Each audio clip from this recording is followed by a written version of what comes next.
Hi guys, today's video we're going to discuss the MacOS Sequoia 15.1 Developer Beta 2.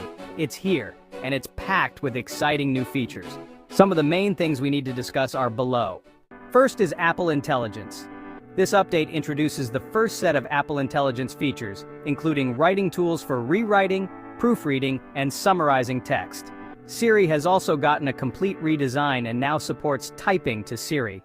Second is visual enhancements. You'll notice a brand new default wallpaper showcasing the breathtaking beauty of Sequoia National Park.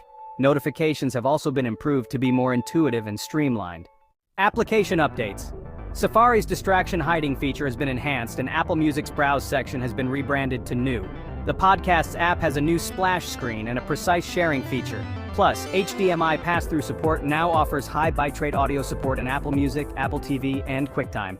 Security users can now choose between fixed or rotating private Wi-Fi addresses, providing an additional layer of protection for online activities. Developer insights.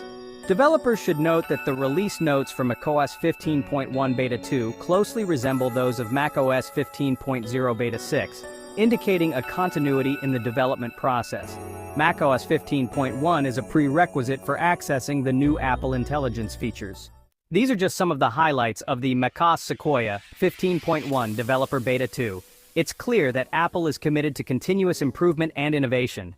Hope you like this video. If you're new here, please subscribe to my channel for more informative and valuable content. Thanks for watching.